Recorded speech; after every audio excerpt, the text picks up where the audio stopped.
Good morning. Welcome to DevCon 2019. My name is Neil Peterson. I'm the president of Open Design Alliance, and I am excited to be here in Italy. We've got a great agenda for you today. So, our theme for the conference this year, BIM in the Cloud, and we try and pick something that's relevant to our members, that resonates with current trends in the industry. And I talk to a lot of member companies throughout the year, a lot of prospective members, and one recurring theme that I'm hearing is that everybody's trying to put some type of application in the cloud today. Visualization solutions, IoT applications, all types of applications, but it seems that everybody is looking to do some type of cloud-based development. And the other theme today is BIM. The other thing we're hearing from members is strong interest in BIM. The BIM software market is projected to be growing between 16 and 18% per year over the next 5 years. So it's a hot area right now. A lot of our new business is coming from people that are interested in BIM solutions, in our Revit technology, IFC technology, Navisworks. So one of our goals at ODA is to make it as easy as possible for all of you to develop cloud-based applications for BIM. So a little bit about our company. ODA it's not a typical company. If I had to describe what we do, our vision, just in a few words, I would say it's big picture and long term. We take a higher level perspective on things than most companies do, and we can afford to do that because we're a nonprofit. So we take on difficult problems for the CAD industry. We've got broad industry support. We've got 1,200 members spread across 50 countries, 90 developers on staff at this point. We take on projects that are too difficult or too expensive for most companies to take on by themselves. And we generally take on cooperative work. We don't do like one-on-one consulting with companies. We do work that's involving a lot of companies at the same time in a cooperative manner. We don't have quarterly conference calls to report our earnings. We don't tell you how much money we're going to make the next quarter. We're not chasing profits. What we do, though, is we develop cool software for CAD, and we make that software available. We want to see it in use 5 years, 10 years from now, 20 years from now, 50 years from now. So that's our perspective, developing long-term stable solutions open to the entire industry.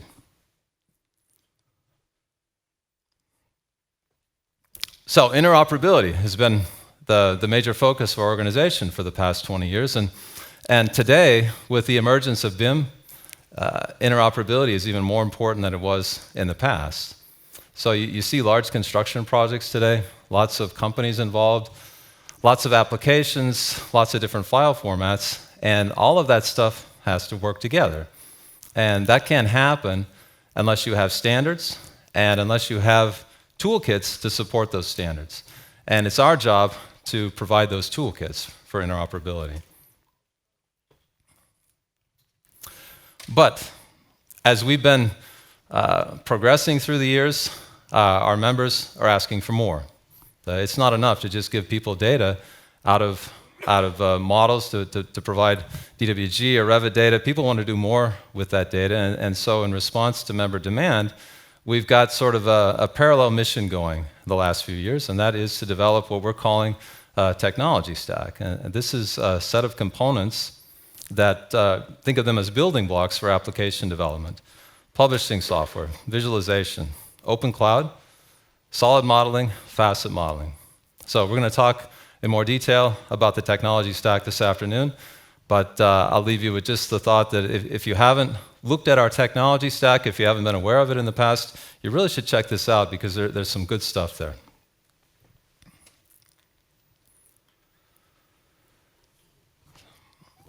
Most companies, most for-profit companies, spend a lot of time and energy trying to figure out how to get more money from their customers. And you'll be highly rewarded at most companies if you can figure out how to get more revenue without having to do any more work or spend any more money on development. And we take the exact opposite position on that. So we're a nonprofit.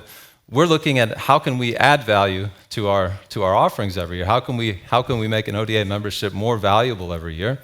We have stable revenue, and so every year we sit down and we figure out what more can we do for our members to make an ODA membership more valuable. And during the past 4 years, just go through quickly and talk about what we've done. 2015, we added 3D PDF publishing to our standard membership. Last year, we added visualization support, professional visualization toolkit. PDF underlay, which used to cost $500 a year, is now included at no cost in a membership. PDF import, which you used to have to license separately, is now part of a standard membership. STL and OBJ support. Web SDK, framework for developing web-based applications, now available to all members. And DWG version control. Did you know you can store the entire version history for a DWG model in a Git-like version control system now? This year, we introduced a standalone facet modeler. Basic solid modeler, incredibly valuable piece of technology, not finished yet, but we'll talk more about that later today. Professional solution for IFC came out in June, part of a standard membership, and Open Cloud, which I'll talk more about later. And more to come. So we're looking to do a more complete version of our solid modeler next year. Step SDK, there's a lot of demand for Step, even though it's an old format. GLTF support, and a lot more. So every year, October, November, we send out a survey to our members, and we find out what's important to all of you, and we try and knock out as many of those tasks for the following year as we can. So more to come in the future.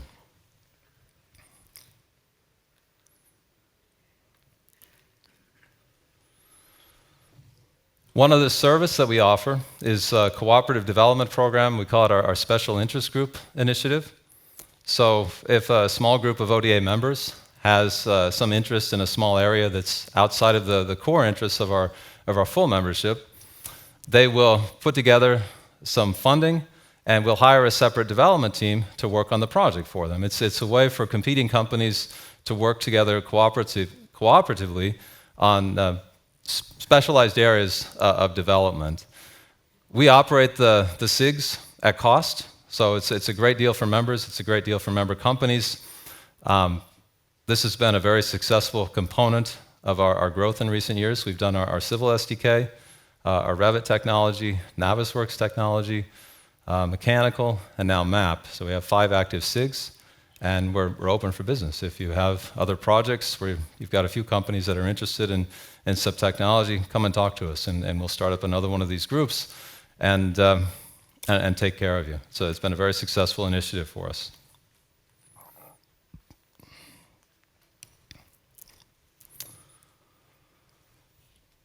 So today, you see a lot of large CAD vendors who are developing big web-based CAD systems. They have visualization, they have data access.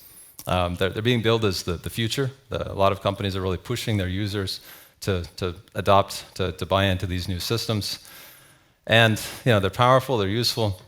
But on the flip side, when you use these systems, you give up some things. A lot of these large web-based systems, they have licensing models that force you to pay a fee every time you want to view your own data. So you're paying a fee every time to view a file or to do some sort of access with your data.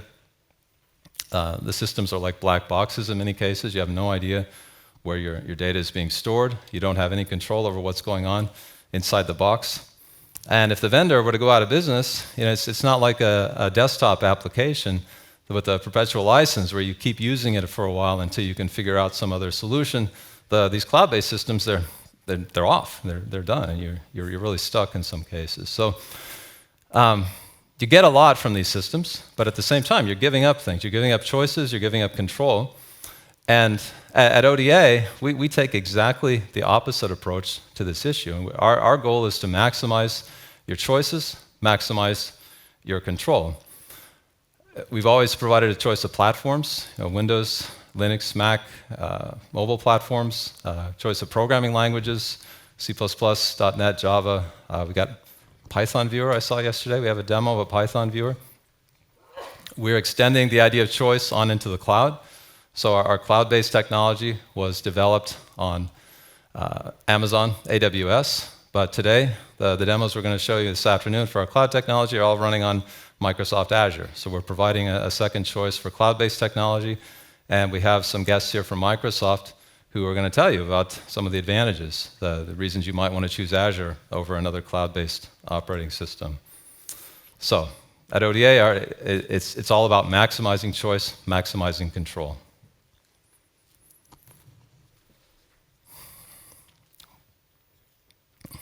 So a certain large CAD vendor has been slowing down, mostly stopping their development with DWG in recent years. And so there's been this conversation going around, even at the conference last year. People are talking about DWG like it's legacy technology. It's not suitable for modern development.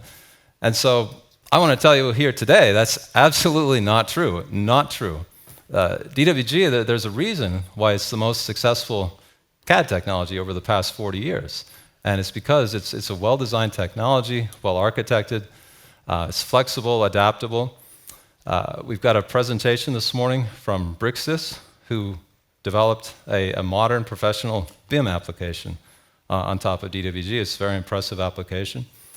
We're seeing full CAD systems, web-based applications, all types of specialized application development on top of this technology.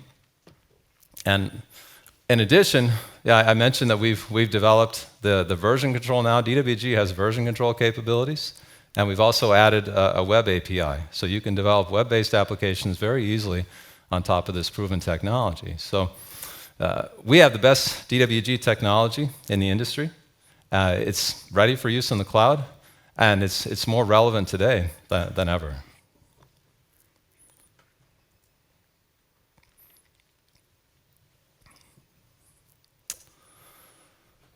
So for a lot of years, ODA was focused on file formats. We were focused on developing APIs and products for file formats. DWG, database access, DWG, visualization.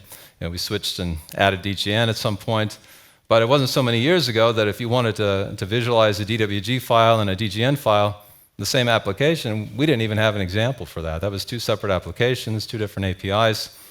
And then BIM has come along in recent years and become more popular. And now you have really an inversion of thinking. You have customers coming in and they want applications that work with all of the different file formats with BIM. BIM involves a lot of formats. So now we're getting demands for a viewer that works for all formats. One API to access data from all of the BIM formats. People want to convert data from one BIM format to another. One of our most popular requests right now is to take Revit and save it out as IFC. And that requires it's a non-trivial task that requires us to be able to convert 3D geometry as BREPs from one format to another. So the requirements of BIM have really stretched our development priorities over recent years. But we have gone through, we've re-architected our systems, we've developed unified workflows now, so we have a universal viewer that works for all of our supported formats. We're introducing today, we'll tell you about a new Common Data Access API. You can get model structure and properties out of all of our supported formats through a single API. And we'll talk to you about our new Exchange framework, the basis for doing 3D model conversion from one format to another. So we've successfully adapted our software to meet the challenging requirements of BIM, and we're well positioned to meet the needs in this market today and on into the future.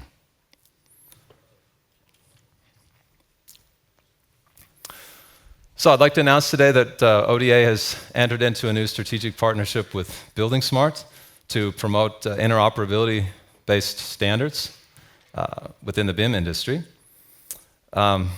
Earlier this year, we released our IFC SDK. It's a best-in-class solution for working with IFC files, available as part of a standard membership. IFC is the open standard exchange format developed by BuildingSMART for BIM. So IFC is interesting. It's different than what we normally take on as projects because it has an open specification. And when most of our work is done on formats that are closed, that are proprietary. So IFC has an open specification, and so anybody can write a parser. There's no problem with that. But Interestingly enough, that actually makes it difficult for a software vendor to make money on an expensive IFC toolkit.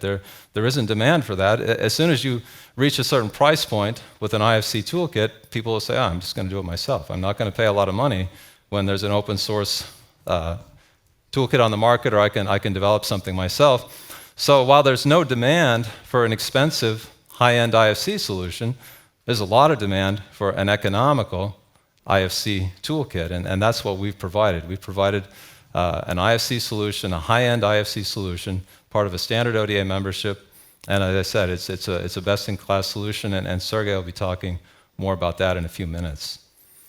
But we wanted to do more with IFC than just provide a toolkit, so that's the motivation for this partnership. BuildingSMART has got really an impressive group of people that have done a great job at building a consensus in the industry, and they've mobilized that consensus and created a set of standards that are recognized and accepted worldwide. So their priorities, they align perfectly with ours, and by working with them, we can help them to achieve their goals more efficiently, and it gives us an opportunity to reach a broader market with our message. So Jeffrey Ouellette from BuildingSMART will be up next on the agenda and tell you more about their organization and about this partnership.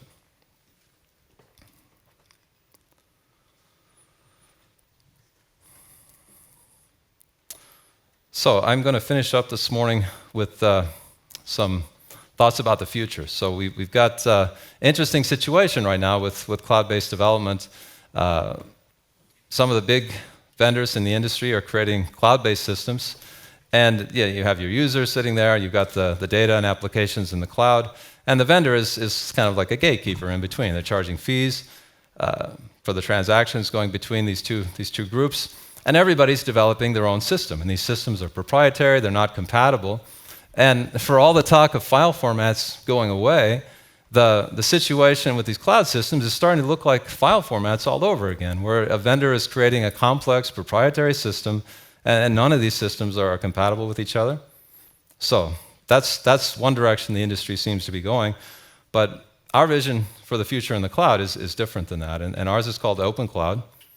And what we see is the same. You still have the applications and data in the cloud, but vendors, instead of using proprietary systems, proprietary APIs, vendors will be using our new Open Cloud APIs. And so now you have competing systems, but they're compatible. They're using the same APIs.